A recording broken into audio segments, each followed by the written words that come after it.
Guys, जैसा कि कल होने वाली है बैंक निफ्टी की एक्सपायरी, और नॉर्मल एक्सपायरी नहीं है, मंथली एक्सपायरी होने वाली है। तो किस तरह से कंप्लीट एनालिसिस बन रहा है, किन बातों का हमें ध्यान रखते हुए चलना है जिससे कि हम ट्रैप से बचते हुए एक अच्छी ट्रेड, अच्छा मोमेंटम कैप्चर करते हुए चल सकें, उस बारे में कंप्लीट डिस्कशन करने वाले हैं। साथ ही साथ निफ्टी 50 का किस तरह से कंप्लीट एनालिसिस बन रहा है उसके बारे में भी बात करने वाले हैं।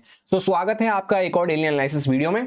सबसे पहले हम लोग यहाँ पे बैंक निफ्टी के चार्ट को वन डे टाइम फ्रेम पे चेकआउट करते हैं। तो आज के लिए हमने सिंपल सा प्लान यही किया था कि मार्केट एक मोमेंटम करने के बाद, यहाँ पे ब्रेकआउट करने के बाद, ब्रेकआउट के ऊपर ही एक कंसोलिडेशन करता हुआ नजर आ रहा है, जहां पे 3 दिन से प्रॉपर उसी बड़ी कैंडल के अंदर में हम रेंज बनाते हुए नजर आ रहे हैं।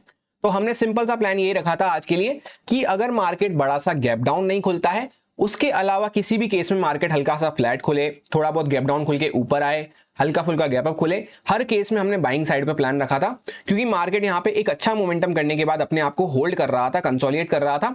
तो वापस से मैंने आपसे यही कहा था कि अगर मार्केट यहाँ से ब्रेकआउट करता है तो एक अच्छा मूव हमें देखने को मिल सकता है। एग्जैक्टली कट कॉपी पेस्ट वैसा ही होता हुआ नजर आया। मार्केट एकदम फ्लैट प्राइस के आसपास ओपन हुआ और पूरा दिन एक अच्छा ट्रेंडी मूव हमें देखने को मिला। काफी बड़ी यहाँ पे स्ट्रॉन्ग कैंडल बनती हुई नजर आ रही है। 1.74% के आसपास हम पॉजिटिव क्लोज हुए हैं। अब यहाँ पे कल के लिए हमारा किस तरह से माइंडसेट रहना चाहिए, सबसे पहले दो इंपॉर्टेंट बातों का आपको ध्यान रखना है कि आज के दिन काफी बड़ा मूव हो चुका है, एक ट्रेंडी मूव हो चुका है, और लास्ट एक्सपायरी पे भी काफी बड़ा मूव होता हुआ नजर आया था। तो दोनों ही बातें हमें क्या शो करती हैं कि कल के दिन पे ज्यादा अग्रेसिव होकर हम यहाँ पे कुछ भी प्लान नहीं कर सकते। क्योंकि हम एक तो अच्छे बाइंग में बने हुए हैं, तो अग्रेसिव होकर शॉर्ट करने की तो सवाल बनता ही नहीं है। और अग्रेसिव होकर बाय हम इसलिए नहीं कर सकते क्योंकि ज्यादा कोई बड़े मोमेंटम का तो यहाँ पे स्कोप दिख नहीं रहा है। आज के दिन भी अच्छा मोमेंटम हुआ है, लास्ट एक्सपायरी पे भी अच्छा मोमेंटम हुआ था। तो प्रोबेबिलिटी वाइज हम यहाँ पे वापस से कल के दिन कोई अच्छा मोमेंटम हो जाए, उसके लिए मेरा पर्सनली कोई भी माइंडसेट नहीं है। होने को हो सकता है वापस से कोई बड़ा मोमेंटम हो जाए, मार्केट कर दे, मार्केट की मर्जी है, पर मेरा उस साइड पे कोई भी माइंडसेट नहीं है। मैं कल के लिए पर्सनली वॉल्टिटी एक्सपेक्ट करता हुआ चल रहा हूं, जहां पे दोनों साइड के मूव होते हुए नजर आ सकते हैं। उसके लिए मेरा पर्सनली माइंडसेट रहेगा।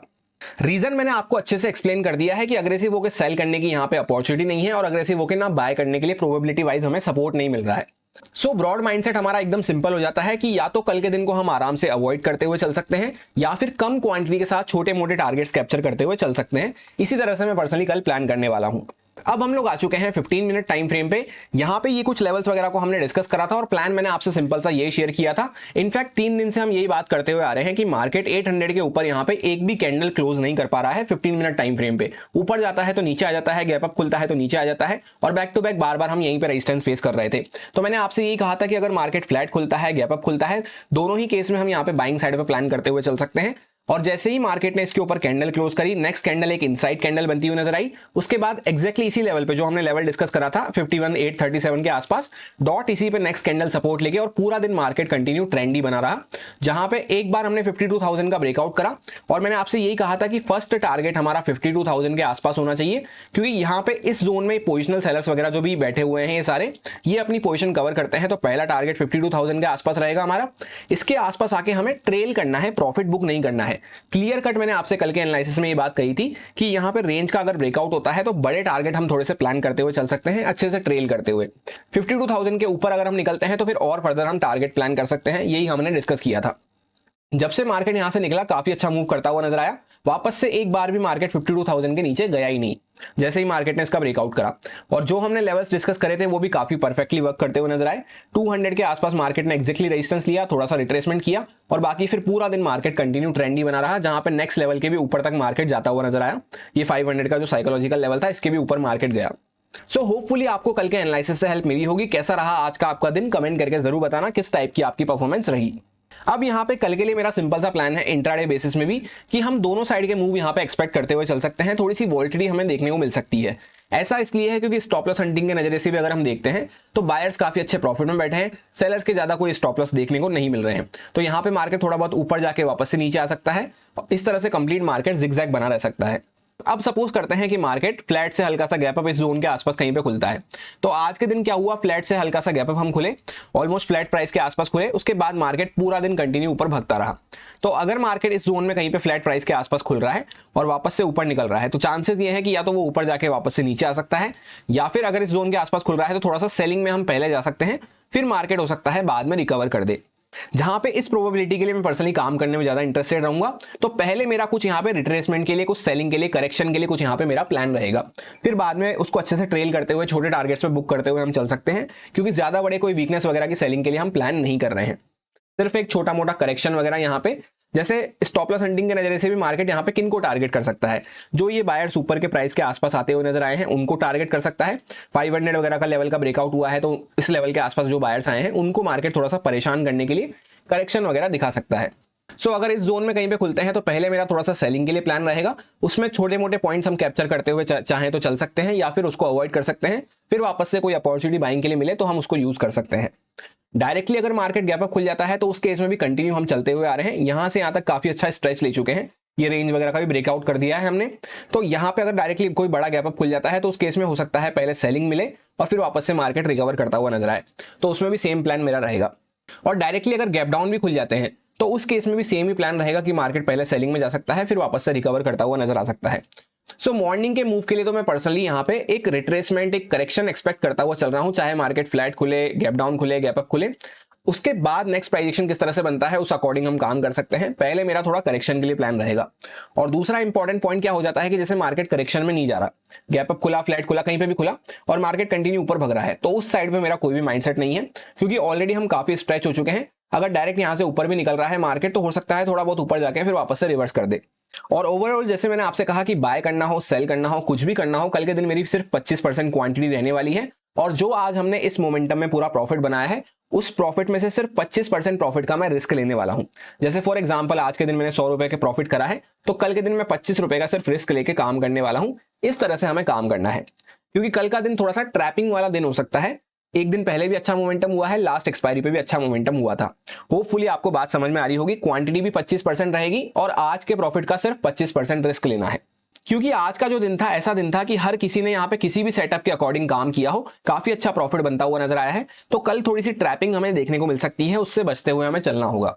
ये सारे कुछ इंपॉर्टेंट लेवल्स रहेंगे। 833 के आसपास रेजिस्टेंस है, 53,000 का साइकोलॉजिकल लेवल है, 52,500 के आसपास साइकोलॉजिकल लेवल है। इसके नीचे अगर निकलते हैं एग्जैक्टली इसी पे अभी हम सपोर्ट लेके खड़े हैं, इसके नीचे 200 का लेवल आएगा जहां पे अभी हमने रेजिस्टेंस लिया था। बाकी नीचे के सारे लेवल्स एज इट इज वही हैं, कोई भी मैंने यहाँ पे चेंजेस नहीं करे हैं। अब यह है फिन निफ्टी का चार्ट, आज के दिन इसकी एक्सपायरी थी और सिंपल सा प्लान इसमें हमने यही किया था कि अगर मोमेंटम होना है तो आज फिन निफ्टी की एक्सपायरी पे ही होके रहेगा। नॉर्मली फिन निफ्टी की एक्सपायरी चौपी रहती है, पर इस वाली एक्सपायरी पे एक प्रोबेबिलिटी ब्रेक हमें देखने को मिल सकता है।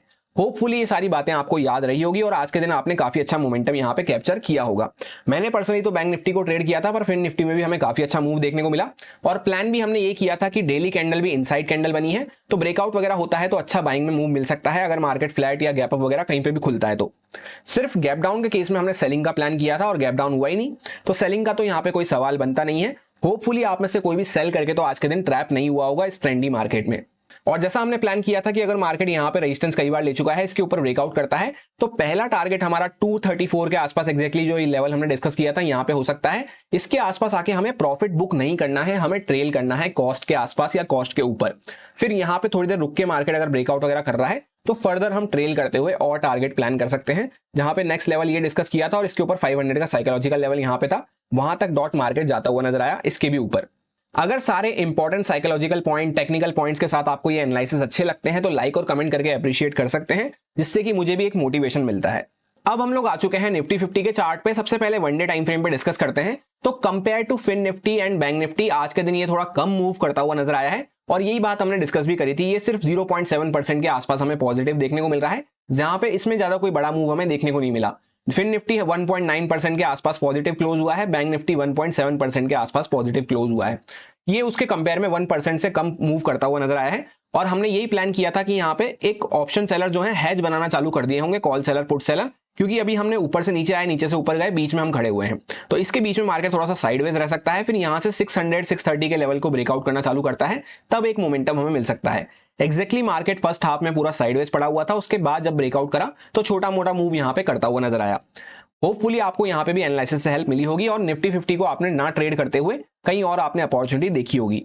अब यहाँ पे आगे के लिए सिंपल सा प्लान है कि जैसा यहाँ पे ज्यादा कोई अच्छा मूव नहीं हुआ है तो हो सकता है कल के दिन यहाँ पे एक अच्छा मूव हमें देखने को मिल जाए, क्योंकि लास्ट बार जब बैंक निफ्टी की एक्सपायरी पे भी बड़ा मूव हुआ था तब भी ये थोड़ा सा यहाँ पे शांत पड़ा हुआ था, जहां पे रेड में क्लोजिंग इसकी होती हुई नजर आई थी। तो कल के दिन हो सकता है बैंक निफ्टी एक्सपायरी पे वो तो शांत रह जाए और ये यहाँ पे कुछ कमाल करता हुआ नजर आ जाए। क्या 100% ऐसा होके ही रहेगा? ऐसा कुछ भी नहीं है, मार्केट की मर्जी है। पर जो हमें चार्ट पे देखने को मिल रहा है कि लास्ट एक्सपायरी पे भी बैंक निफ्टी की ये शांत था, आज के दिन भी थोड़ा शांत था, तो हो सकता है कल के दिन कोई अच्छा मूव इसमें हमें देखने को मिल जाए। वैसे भी यहाँ पे टेक्निकली एक रेंज का ब्रेकआउट सा होता हुआ नजर आ रहा है, तो इसी फेवर में हम कुछ प्लान करते हुए चल सकते हैं बाइंग साइड पे छोटा सा स्टॉप लॉस डालते हुए। सेलिंग के लिए अग्रेसिव होकर जब भी प्लान कर सकते हैं जब सबसे पहले तो मार्केट इस लेवल वगैरह के नीचे आना चालू करता है, जो कल भी मैंने आपसे डिस्कस करा था 23,333 के नीचे। इसके नीचे ही हम सेलिंग कर पाएंगे, यही मैंने आपसे कल डिस्कस किया था। बाकी वापस से अगर रेंज के अंदर में आ जाते हैं तो यहाँ पे मार्केट वही जिगजैग बना रहेगा, इसके अंदर कोई ज्यादा अच्छी अपॉर्चुनिटी नहीं मिल पाएगी। इंट्राडे में छोटे मोटे मूव पकड़ते हुए चल सकते हैं। बेस्ट वही रहेगा कि ब्रेकआउट हुआ है तो ब्रेकआउट को कंटिन्यू करे और यहाँ पे एक अच्छा मूव करके दिखाए। अब 15 मिनट टाइम फ्रेम पे हम आ चुके हैं। ये सारे कुछ लेवल्स वगैरह को हमने डिस्कस करा था और प्लान मैंने आपको सिंपल सा ये शेयर किया था कि ये अभी एक प्रॉपर रेंज के अंदर में हमें देखने को मिल रहा है इस तरह से, जहां पे इस लेवल के नीचे ही हम सेलिंग कर सकते हैं और 630 के लेवल के वगैरह के ऊपर हम यहाँ पे बाइंग कर सकते हैं। बीच में अगर मार्केट यहाँ कहीं पे खुलता है तो थोड़ा सा साइडवेज होकर अगर ब्रेकआउट वगैरह कर रहा है तब एक मोमेंटम हमें मिल सकता है। और कंपेयर टू फिन निफ्टी और बैंक निफ्टी सिर्फ यहाँ पे 2-3 कैंडल का यहाँ पे मोमेंटम हुआ और एक ये लास्ट कैंडल में मोमेंटम हुआ है। बाकी ऑलमोस्ट पूरा दिन पहले भी ये साइडवेज था, ओपनिंग के साथ गैप अप ओपनिंग हुई थी और यहाँ पे साइडवेज था, उसके बाद यहाँ बीच में भी ये साइडवेज पड़ा हुआ था। अब सिंपल सा प्लान इसमें किस तरह से रख सकते हैं कि यहाँ पे जो बायर्स वगैरह बैठे ब्रेकआउट के साथ उनको अभी तो काफी अच्छा प्रॉफिट चल रहा होगा, तो मार्केट किन को टारगेट कर सकता है? या तो यहाँ पे जो एंड में थोड़े बहुत सेलर्स आए हैं उनको टारगेट करते हुए यहाँ पे एक छोटा मोटा मोमेंटम हमें दे सकता है, जिसको हम छोटा सा स्टॉप लॉस डाल के प्लान कर सकते हैं। या फिर जो यहाँ पे अपर साइड पे बायर्स आए हैं इनको मार्केट थोड़ा सा परेशान कर सकता है। तो जैसे यहाँ पे फ्लैट ओपनिंग इस जोन के आसपास कहीं पे ओपनिंग होती है, तो अगर मार्केट यहाँ 5-7 मिनट रुक के थोड़ा सा रुक के मार्केट अगर ब्रेकआउट कर रहा है तो हम छोटा सा स्टॉप लॉस यहाँ पे प्लेस करके बाइंग साइड पे प्लान कर सकते हैं। नेक्स्ट टारगेट हमारा 800 के आसपास होगा और उसके ऊपर अगर निकलते हैं तो फिर अच्छे से ट्रेल करते हुए हम प्लान कर सकते हैं। अब जैसे मार्केट डायरेक्टली गैप अप खुल जाता है तो फिर क्या होगा, यहाँ पे ऑलरेडी एक एक्सटेंडेड मूव हो चुका है, फिर तो हमें इसमें भी पहले रिट्रेसमेंट के लिए प्लान करना होगा और फिर एक हो सकता है यहाँ पे मूव हमें होता हुआ नजर आए। सो पहले जैसे हमने बैंक निफ्टी में देखा कि मॉर्निंग में थोड़ा सा रिट्रेसमेंट के लिए हम प्लान कर सकते हैं, फिर वापस से मार्केट ब्रेकआउट वगैरह करता है तो उसमें हम प्लान करते हुए चल सकते हैं। अब जैसे यहाँ पे आज के दिन गैप अप खुल के मार्केट थोड़ा साइडवेज रहा फिर ब्रेकआउट करा, तो इस तरह की प्रोबेबिलिटी रिपीट होने के चांसेस तो कम हो जाते हैं। तो अगर मार्केट यहीं पे साइडवेज पड़ा हुआ है तो उसमें पर्सनली मैं बाय करने में इंटरेस्टेड नहीं हूं। हो सकता है मार्केट ब्रेकआउट वगैरह करके ट्रैप कर दे, या फिर साइडवेज होकर अगर सेलिंग में जा रहा है तो हम सेलिंग के लिए प्लान कर सकते हैं। ये सेम प्रोबेबिलिटी के लिए हमें काम नहीं करना है। डायरेक्टली गैप डाउन वगैरह खुल जाते हैं तो वैसे भी यहाँ पे जो बायर्स वगैरह आए हैं इनके मन में खतरा बढ़ना चालू होगा, तो फिर यहाँ पे थोड़ी सी सेलिंग पहले हमें देखने को मिल सकती है। बाकी लेवल्स वगैरह तो सारे एज इट इज वही है, कोई भी मैंने यहाँ पे चेंजेस नहीं करे हैं, काफी अच्छे से काम करते हुए नजर आ रहे हैं। यही मेरा सिंपल सा एनालिसिस बन रहा था दोनों इंडेक्सेस के लिए, जो आपके साथ प्योरली एजुकेशन एक्सपीरियंस पर्पस से शेयर किया गया है, सारे लॉजिक्स एंड रीजंस को एक्सप्लेन करते हुए। अब अगर आपको अच्छा लगता है, समझ में आया है, तो आप इसको यूज में ले सकते हैं अपने रिस्क पे, अपने प्रॉपर रिस्क मैनेजमेंट को फॉलो करते हुए, अच्छे से स्टॉप लॉसेस वगैरह को फॉलो करते हुए। Happy bank Nifty expiry, thank you.